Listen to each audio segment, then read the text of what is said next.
It is not about fabrication. It is about how to help your client choose the correct window coverings. I didn't know I was a workroom until you told me that. If you make 3 mistakes in your workroom, get out of your workroom.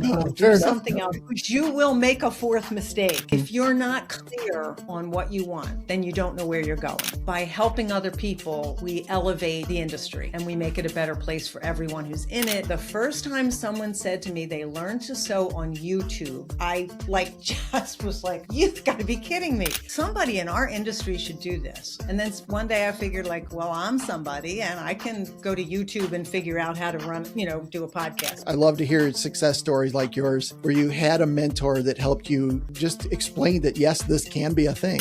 Finding people who can help you is the most important thing for a small workroom.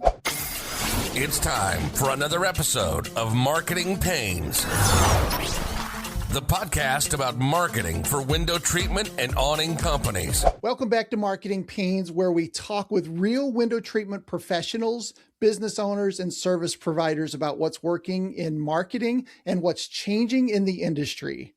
Today's guest is Ceil DiGuglielmo, a longtime workroom pro turned educator and the current steward of the Curtains and Soft Furnishings Resource Library, one of the most comprehensive collections of training and tools in the industry. She spent years helping fabricators and designers not only level up their skills, but build confidence and community along the way. We'll talk about what today's workroom professionals need most, what's shifting and how people learn the trade, and why education and support can't be one size fits all. Let's get into it. Ceil, first of all, thank you so much for being on the show today. Well, thank you. It's my pleasure. Glad to have you on. How did you first get into this industry? Well, it's interesting. Well, I think especially for people my age who are in the industry, it started out as I chose to stay home when my oldest daughter was born. And a few months into that, I was like, oh, this isn't quite what I expected. And I also needed to make some more money. And I had some skills. I knew how to sew. My very first business was making bridal headpieces. And I literally would make a headpiece, photograph it, take it apart, make another headpiece. Actually, my husband photographed it. He was a photographer at the time. And I put together a book and then I started advertising locally. And I did that for a couple years, but I had been in business. I worked for a large retailer in the Philadelphia area. I just did not know how to run a business. And I ended up going to a SCORE meeting for female entrepreneurs. Okay. And they are the Service Corps of Retired Executives, if people don't know who they are. It was eye-opening. And I learned a lot about how to run my business. I got myself a SCORE mentor.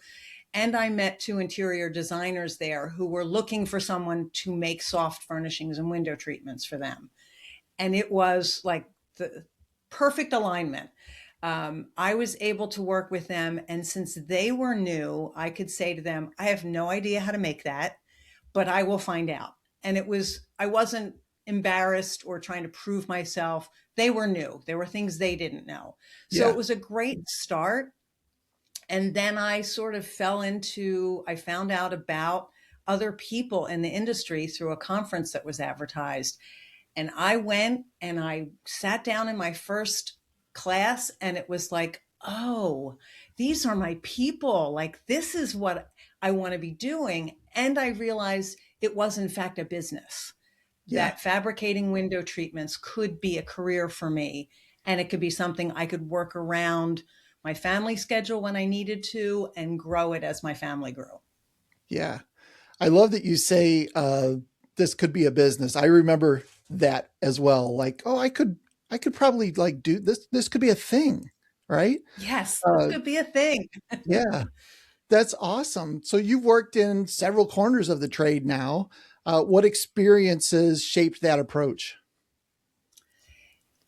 Well, we talk a lot about learning to say no, but it's also important to say yes. And I said yes to a lot of odd things. And one of the things that I said yes to was doing my own podcast. I had been listening to a podcast that was actually meant for crafters. And I say this very respectfully. I'm really not a crafter.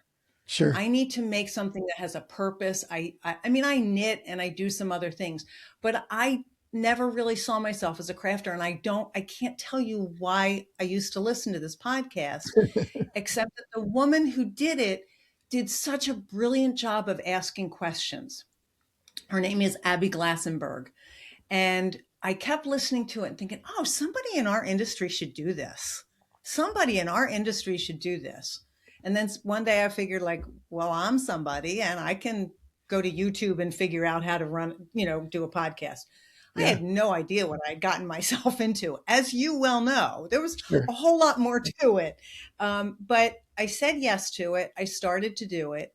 And then when Janelle Deck, who was a previous owner of the Curtains and Soft Furnishings Resource Library, was realizing it no longer connected to what she was trying to build, she and I sat down and talked about it. And actually, the anniversary is coming up very soon. On January 17th of 2017, we signed the papers and I took over running the Curtains and Soft Furnishings Wow. Resource Library.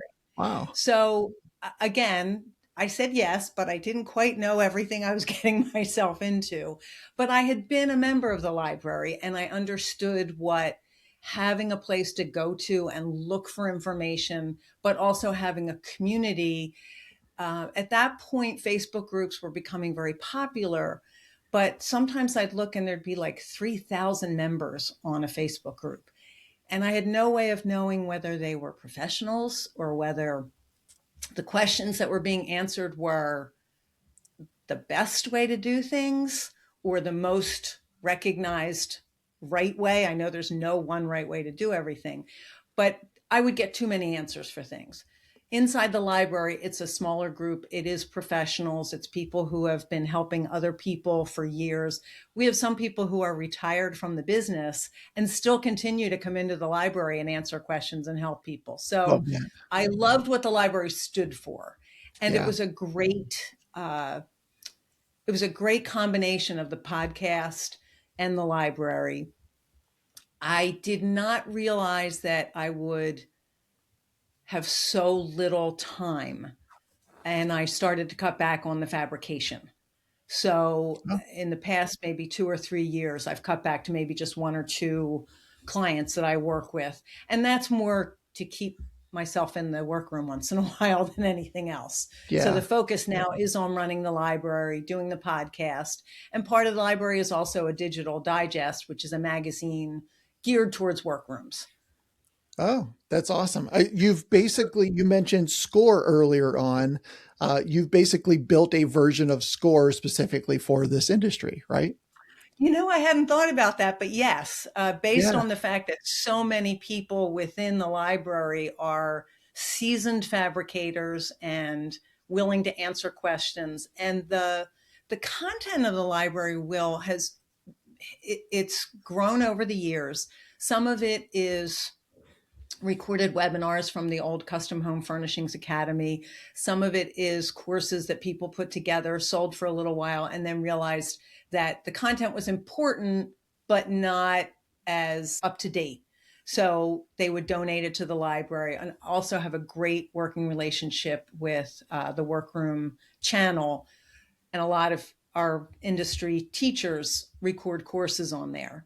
So Nice. yeah, you're right. I had not thought about that, but it is kind of like Score for window treatment fabricators. Yeah. Yeah. And for listeners that aren't familiar with Score, we'll put a link in the show notes for sure, because I used Score when I first got started. What an amazing Okay. organization to really, I love to hear success stories like yours, where you had a mentor that helped you just explain that, yes, this can be a thing. And this is Yeah. the way to get there. And what I loved about Score, Will, was that it was people at one point I had one mentor, and then for a little while I was meeting with 2 or 3 people. During the pandemic, we were only meeting on Zoom. So I like 3 of them would jump on and they would give me different perspectives from their industries. So it Yeah. was just really helped me keep on task about running the business end of things, not just being Right. creative and this is pretty. I want to make this. I really Yeah. had to focus on that part of it too. Yeah. Yeah. Creative brains have a hard time doing the actual like working on the business stuff. Yes, you Uh, do. it's like an unfortunate evil that in order to like eat at the end of the day, you have to do Yeah. these things, right? Yes. Yes. That's awesome. Well, let's dive in and talk a little bit more about the resource library. I want to hear more about this. Um, Give us an overview of what it is and who really is it for specifically. Okay. It's geared mostly towards workroom owners. And that can be the single person workroom. It could be the person who has a part timer. And it could even be a workroom owner who's hands off from the fabrication standpoint, but that she has to bring, he or she has to bring in and train employees. So it consists of videos that were from the now defunct Custom Home Furnishings Academy, how to operate a straight stitch machine, how to clean a straight stitch machine, how to make single width panels. So there's step-by-step videos. There are years worth of magazines that were put out in the past. Okay. It started with a black and white printed newsletter that was done by Cheryl Strickland, who is a name that a lot of people who have been around for a while know. So there's step-by-step articles. Then there are the drapery and design webinars, which again, there are some things in our industry, just like a lot of our machines. I have a straight stitch machine that's probably 100 years old. It's still working. It's a Yeah. workhorse. I Yeah. don't need an updated machine. Would I love one? Sure, but I don't need one. Some of the information that's in the library is like that. There's a video on how to make a box pleat valance. It's got older looking fabric, but the method hasn't changed at all. So Sure. it's Yeah. in that sense, it's really valuable. And it also cuts down on the expense of updating some things. We haven't changed how we do a lot of things. Here are the step-by-steps. We have webinars on how to deal with sheer fabrics, how to deal with oversized projects when your table is 10 feet by 5 feet. How Oh, do you get something on there that's even larger? How do you manage fabric for a 7 width panel when your table's as wide as 1 width? It's things like that. And then over the years, we've added, there is a course on how to start a business by Michelle Williams. oh, There are great. some upholstery information classes. We have several people in our industry who do a little bit of both. They make window treatments and they do some small upholstery projects. What foam do I use? Here's a webinar on foam and what the differences are. That's So awesome. there is so much information in there that sometimes when people reach out to me and say, is this in the library? I have to go, let me think about that for a minute. I know it's in there somewhere. Now, over the years, I've collected, so it's easy for me to find. But inevitably, there are some things I forget are even in there. So Wow. my job as the librarian is to help people find things and to remind people of everything that's in there. We also have a community inside there, and it's called the forum, and people can come in and ask questions. And again, it's moderated by me, and it's my full-time job, unlike the Facebook groups. And since 2017, I have had to ask one person to be a little bit more respectful. There are no snarky answers. There's no unkindness. And people will come in and say, this awful thing happened to me today. And 7 people will jump on and go, oh, crap, I feel your pain. Here's what I did when it happened to me. Or there's nothing I can do to help you, but I'm here for you. And Yeah. that sense of community that doesn't have 3,000 people attached to it, I think is just nicer. And it's just a nicer version of Facebook and a calmer version. And I see people, I don't have to be the one to answer all the questions. I will see a question pop up, and before I can even go on, somebody's saying, oh, here's a link to this article. Oh, this is the product I'm using. And everything within the forum is searchable. So if you're ready to ask a question, you can always go in and search it first. Yeah. If no one has answered that question, then you jump in and you ask the question. Yeah. That's priceless when you can have a community of like-minded folks, especially ones that just want to be helpful and they're not worried about Yes, being competitors. I think that is exactly. absolutely fantastic.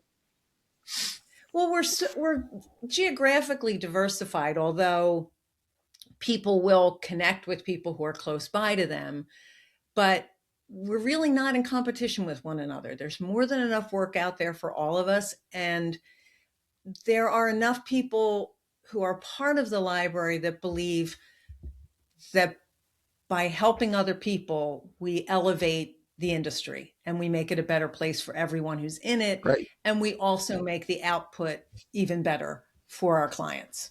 Yeah. Yeah. We've got a lot of clients that have workrooms. So they're dealers, but they also have workrooms.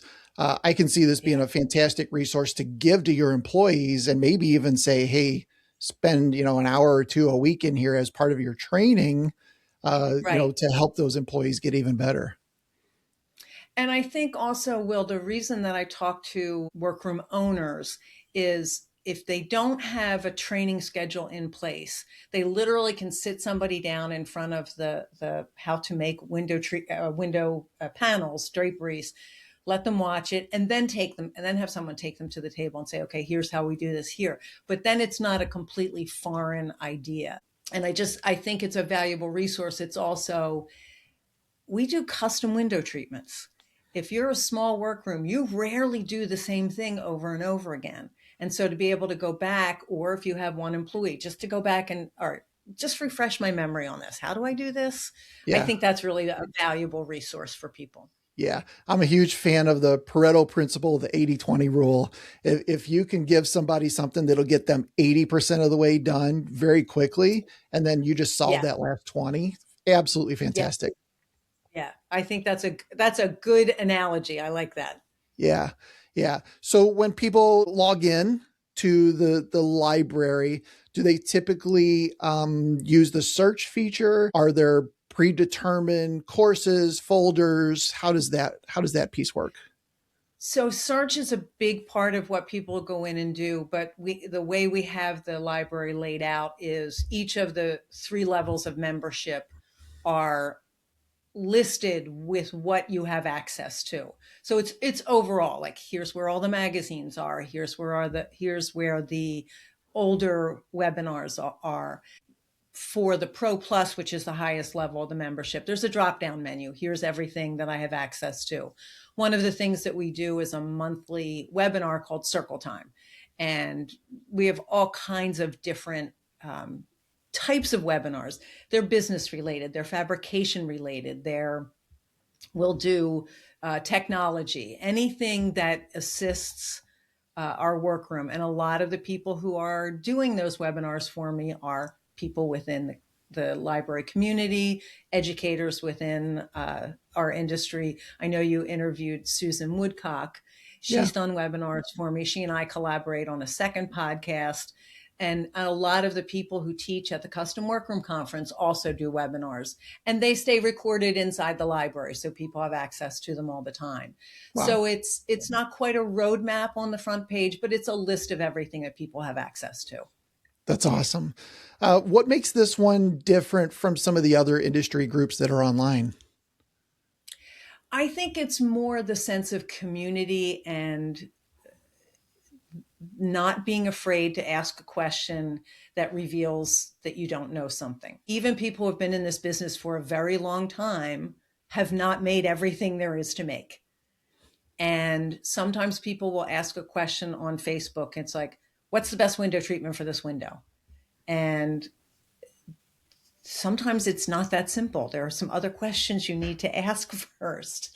And incidentally, one of the women who always used to start that answer with a question, what does your client need, is a woman who wrote a great course called the Learn to Choose Window Coverings course, which I ended up buying from her. It's Nice. standalone, it's different from the library, but it's, how do I reach my clients? How do I tell them what they need for their windows? And she does it in such a logical step-by-step way. And she was getting ready to retire. And I was like, this is really valuable information. This should not go anywhere. So again, I said yes to something and added it to my umbrella. It's that willingness to help and answer questions is what makes the library stand out.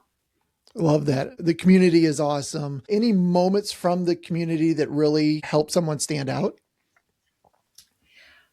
I think I see a few things on a day-to-day basis where someone is just frustrated they can't find something.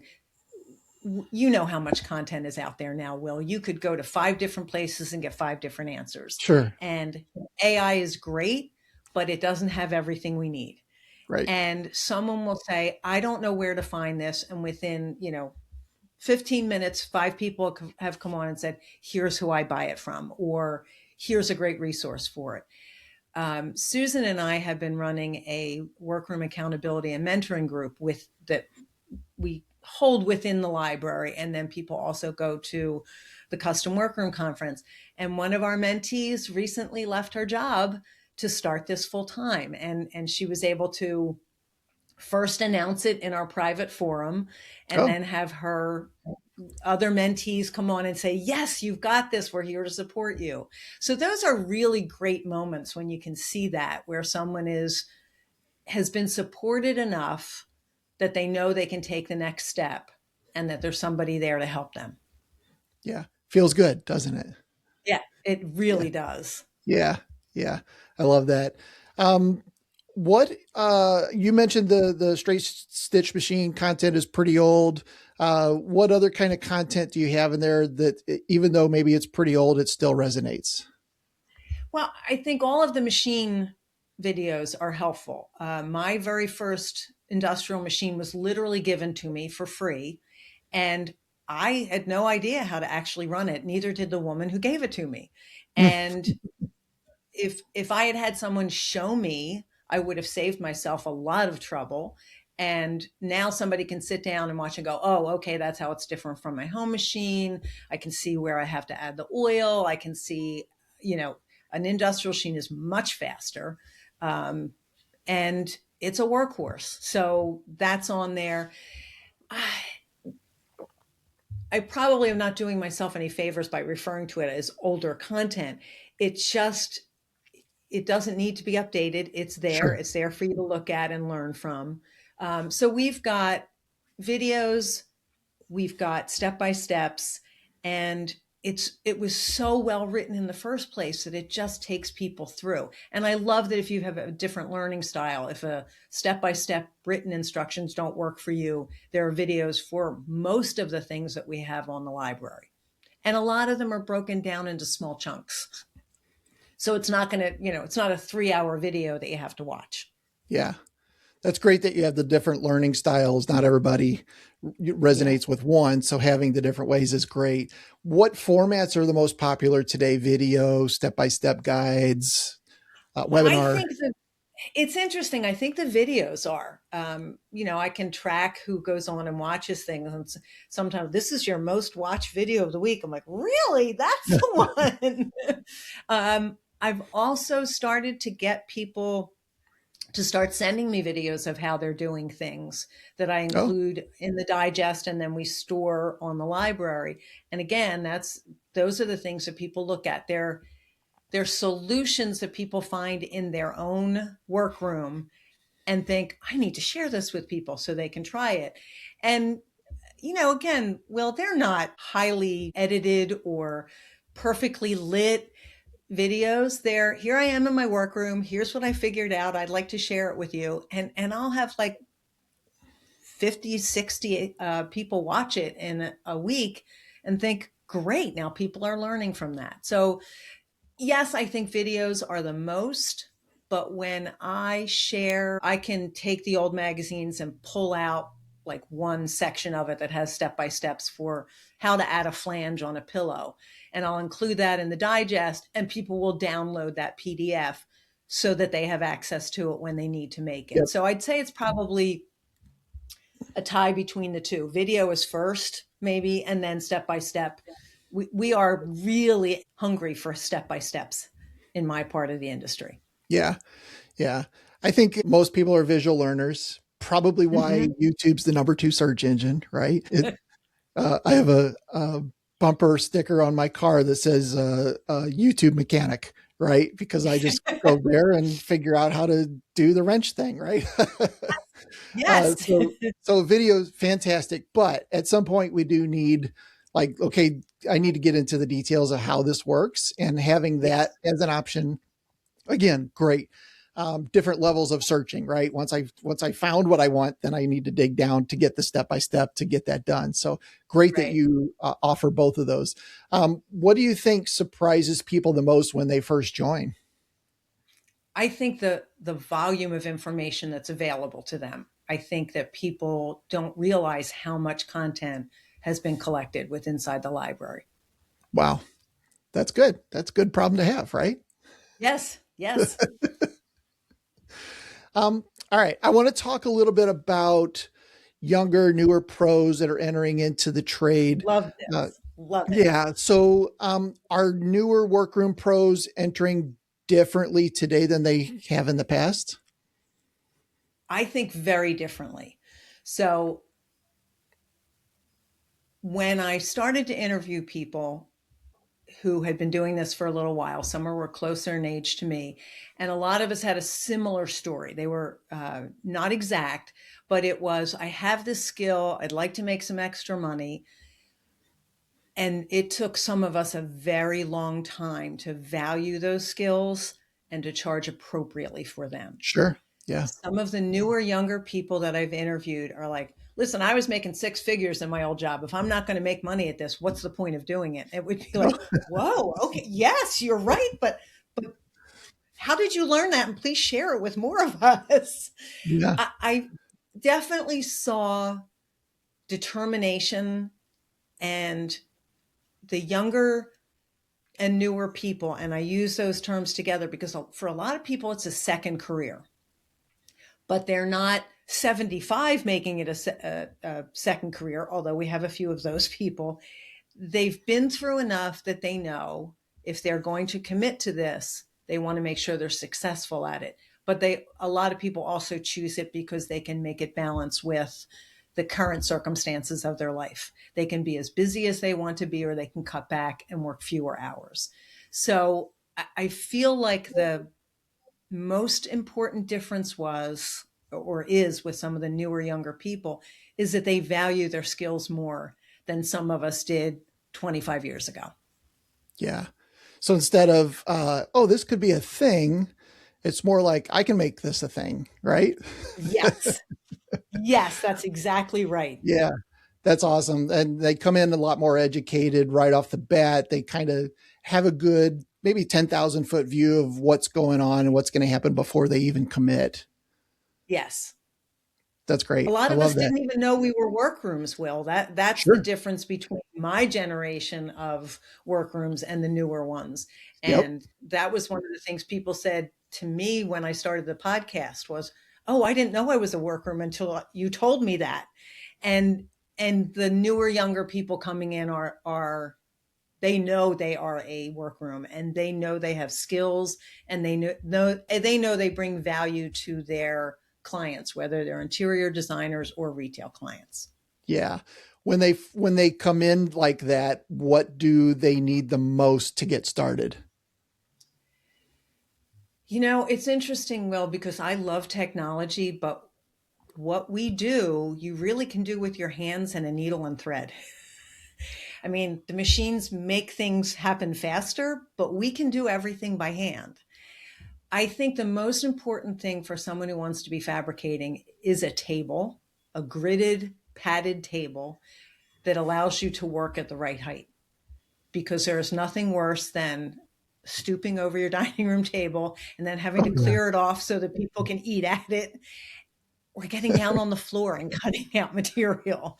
And a lot of us started out that way.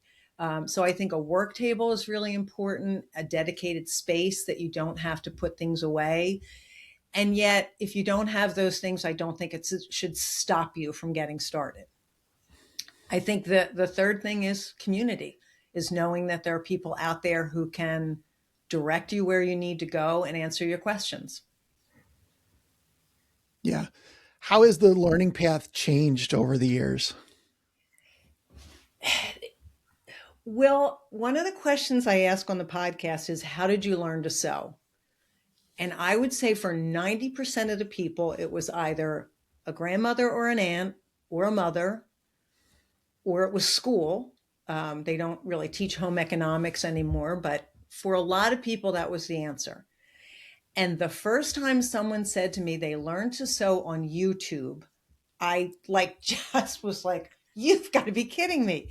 But it makes sense. As you said, Yeah. it's the second largest search engine. So one of the challenges that workroom owners who are not fabricating have is when they hire someone, they don't want to hire someone with too many skills because then they have to unlearn some things. And I think that the learning path for some of the people in our industry is they've decided they can make this a thing and then they have to learn to sew to do it. And in the Oh, past, it was the exact opposite. I know how to yeah. sew. What can I do with this to make some money? So I have seen people start a business in this industry when they did not know how to sew prior to it. And that's a drastic change from, 20 years ago.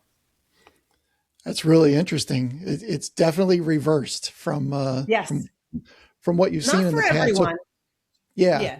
Has that caused different courses to suddenly be more popular and maybe other ones be less popular, I would assume? I don't think it's the courses so much as the styles that have changed. For many years, we've been doing Roman shades and side panels, and those are straight pieces of fabric. There's a lot to learn with a Roman shade and the different types and the head rails and things like that. But when I started, my very first class was an Empire swag, and not too many people are making them, although that's changing again. Swags are starting to come back. So I think that for the people who are learning to sew, they also have to be open to it's not just about sewing, it's manipulating fabric, it's stapling on a board, it's all of those things. So I think that's another part of the path that's changed. Yeah. Yeah. One of the things you mentioned earlier on was the Learn to Choose Window Coverings course. Tell me a little bit more about that course and who it's for. So I feel like that is best suited for anyone who is going to be fabricating and works with a retail client. It is not about fabrication. It is about how to help your client choose the correct window coverings. So it can be interior designers can use it, workrooms who are selling to retail clients. But as a to the trade workroom, I also found it incredibly valuable because a lot of my designers were not well versed in window treatments. And they would have me show up at a client's home and we'd be measuring for, side panels. And I'd ask the question, well, how are they keeping light out of this room? There was no answer to that because that wasn't part of the design. Sure. And in asking those questions, we were finding really what the client needed. And 9 times out of 10, it meant the designer and I were both making more money because we weren't covering the actual need of the client with pretty fabric. It was, we need a shade and we need pretty fabric. So the course is meant to educate people so that when they go to a client's home, they can put together information, sell them what they need, and do it quickly with fewer visits because time's money. Yeah. Have you had to update that course over the years or add additional pieces to it? Yes, and we are in the process of updating it yet again, especially with AI. There's a capsule inside. So it's broken down into 9 different segments. And when you buy this course, you own it. It's not something you have to pay for every year. It's just you buy it and you have it. There are 2 or 3 different rendering programs that are available for our industry. One is Minutes Matter, the other is Dream Draper. And they're fabulous because you can import the fabric that you want to use, put it onto, this is what it would look like as a valance. This is what it would look like as a drapery. But now Oh, with AI, one of the things you can do is do a rendering of the total room that looks far more realistic than any rendering program can show. So you can Sure. put it all together and say, how does this look? Then have AI update it. So Linda Earlham was the creator of this particular course, and she is updating it with me. She just doesn't want Oh, to do the marketing and the running of the program, but she's a really great educator, and we're updating some of the language that's in it. So I think this is a course that can't be left. The yeah. information is going to change as time goes by. And then anyone who already owns the course will just give them the updated version. Oh, that's great. Okay. Wow. So it's always up to date. I love that. Yes. Yeah, Yes. that's great. What inspired you to include that in kind of your business umbrella? Well, I did retail for a little while and realized that I was not qualified to be making some of the decisions that interior designers know how to make. I and the older I got, the worse my filter became. And someone would say, "Oh, I love this orange rug. Let's make this work in the room. What window treatment fabric can we put with it?" And inside my brain would be going, "Oh no, that rug's got to go." No. I'm not an interior designer. I have such respect for their ability to look at someone else's tastes and requirements and create a beautiful, beautiful environment for that client. Yeah. I am not that person. I don't have those skills. I can, however, make whatever beautiful window treatments you'd like to put in that room. And I looked at this course, and again, Linda was always that person answering the question, what do I put on this window, with the question of, what does your client need? And I thought, she is so brilliant. Like, that's the first thing we should be asking. Yeah. But she broke down how to measure properly, how, everything you need to bring with you. She just did such a great job with it that I felt that with the education that was available inside the library, that the two were just a great companion piece. That's great. It sounds really good. You mentioned what should you bring with you? Are there any tools or tactics you think more people should be using now? I do. I think that it's taken a little bit of time. I think that people need to be more digital. I think they need to walk into a client's home with a tablet and not a pad and paper.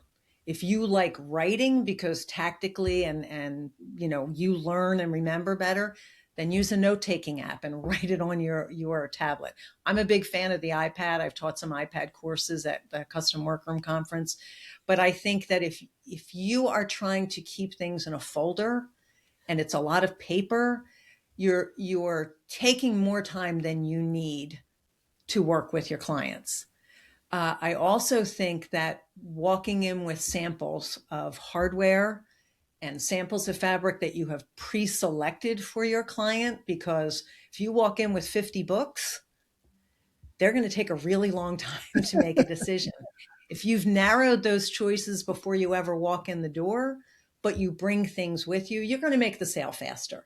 And I Yeah. think that there's also a really fabulous webinar inside the library that's done by someone who had like 25 years of sales experience.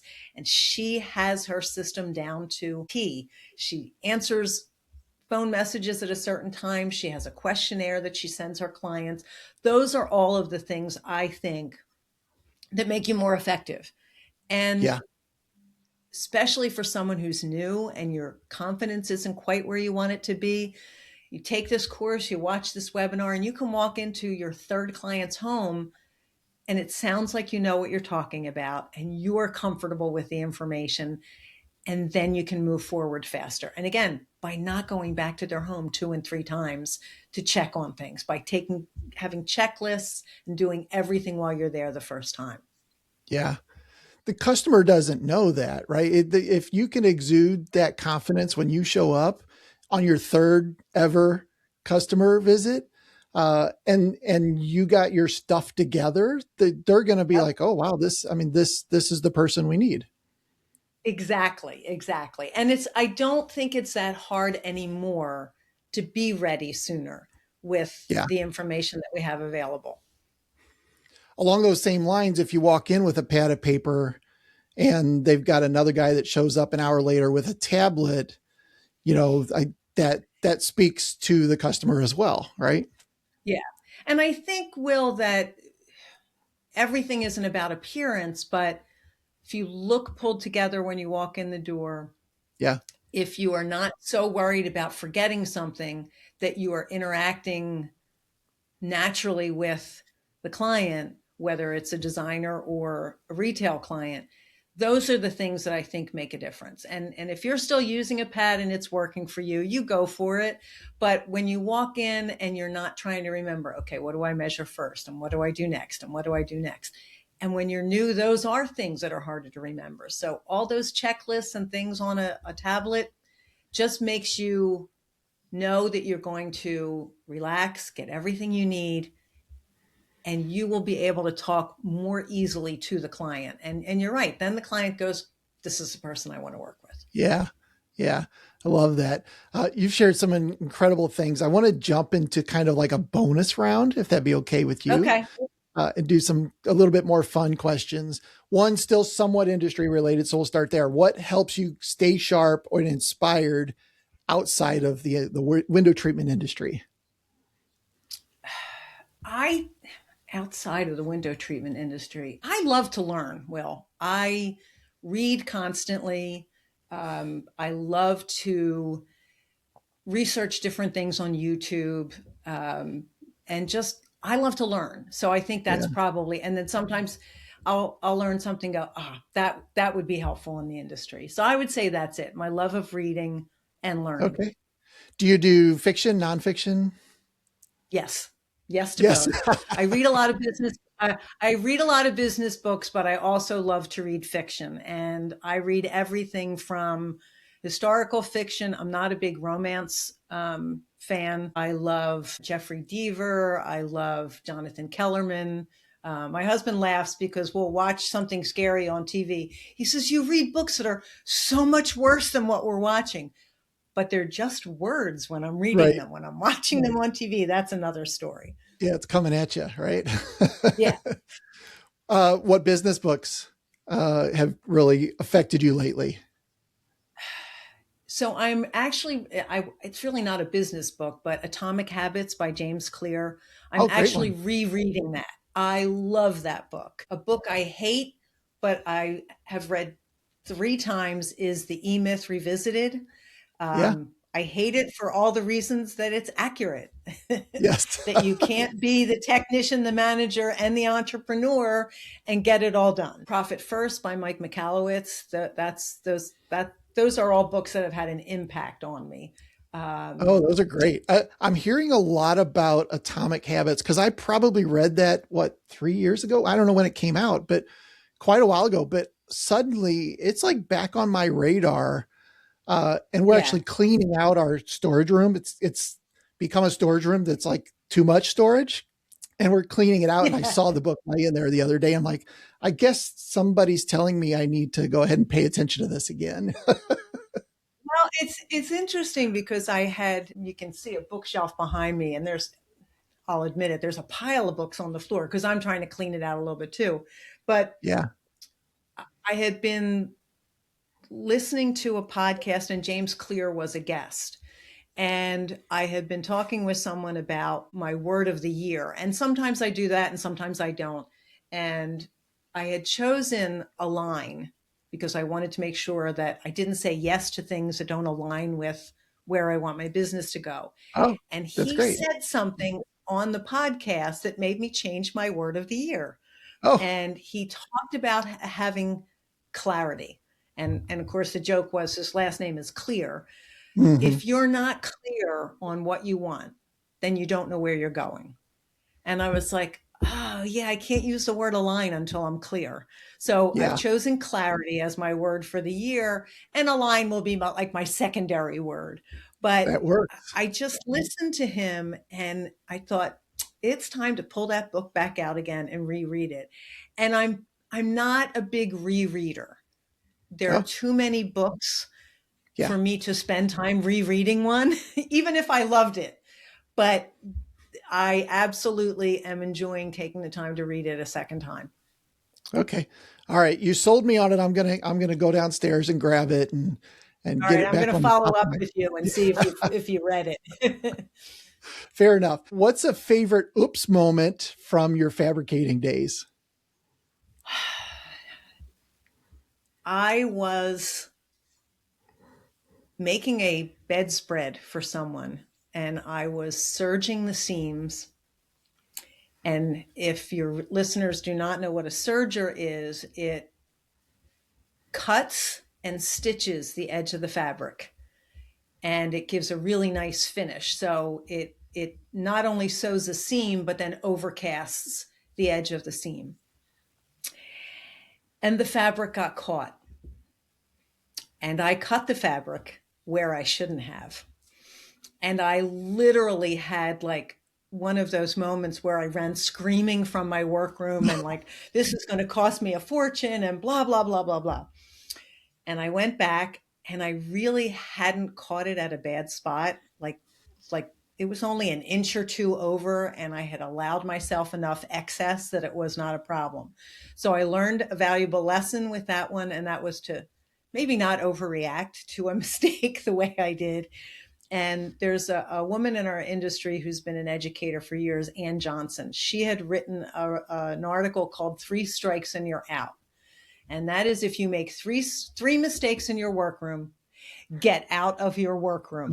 Do something else, because you will make a 4th mistake. Yeah. And that was the 4th mistake of my day that day. So I learned that Anne knew what she was talking about and I had to follow those rules in my workroom. But yeah, I saw that cut in the fabric and I literally had a meltdown. Yeah. Wow. You mentioned Profit First earlier. I'm a huge Profit First fan. Do you have a secret weapon, maybe not necessarily finance related, but just overall some sort of tool or habit that makes your work smoother? That makes my work smoother? That's a good question. I would say my secret weapon is investigating ways to be more productive. Okay. That is another thing that I truly love. I wear an apron while I'm working. I have tools hanging around my work table. I have my desk set up so that I can get to things quickly. And I don't come by those things naturally. I don't sit here and go, oh, if my pens were here, I learn them from other people. So I think my secret weapon is investigating and saying, there's got to be a better way to do this. I just don't know what it is. Yeah. Yeah. And you're running the resource library, which is pretty awesome to have that sort of personality that, and also the user generated content. You mentioned other people can upload pictures of how they solved something. Yeah. I bet that helps tons of people, which is absolutely does. Yeah. That's awesome. As we wrap up, thank you so much for being on today. This has been great. Any final thoughts from someone who's either new or rebuilding in the workroom space? I think, Will, not to beat a point to death, but look for community. One of the things that I always find so fascinating is that either someone has listened to my podcast and heard where someone lives and says, oh, they live right up the road from me. And I love when I hear this, where people say, I reach out to them and now we're workroom buddies and we help each other. Susan Woodcock has said that about the Custom Workroom Conference. People will be standing in line to get their badges and they turn and they live a town away from each other. I think that finding people who can help you is the most important thing. For a small workroom, a solopreneur, this can be a very lonely business. But being able to connect with other people and find out that the way you're doing it is great and giving you that, boost of confidence, or if you try this way, you're going to be done in half the time and you can move on to the next project. If you're working by yourself, you don't have that opportunity, but reaching out to other people and connecting with them allows you to build confidence in yourself and your skills. And I think it's invaluable. That's awesome. Yeah. Where can people learn more about the resource library and connect with you? Well, I'm on social media. The library is csfrl.org.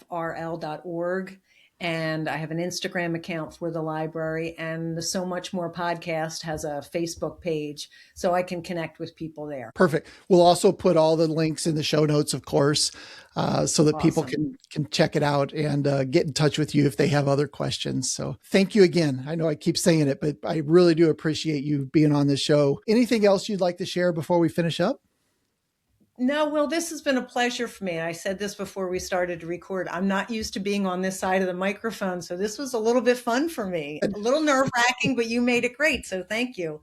I Oh, good. appreciate it. That's fantastic. Well, thank you. So that's a wrap for today's episode of Marketing Pains. Huge thanks to Ceil DiGuglielmo. I didn't Perfect. butcher it. That's good. No, you did not. Yeah, for giving us a peek behind the curtains, literally, and showing us how the right resource at the right time can change a career. Whether you're new to fabricating or 20 years in, there's always more to learn. And it's leaders like Ceil who make that journey easier, smarter, and a lot more supported. If this conversation sparked a new idea or gave you a resource to explore, share it with a fellow pro and be sure to follow us on all the usual channels. Thank you for listening and have an awesome day.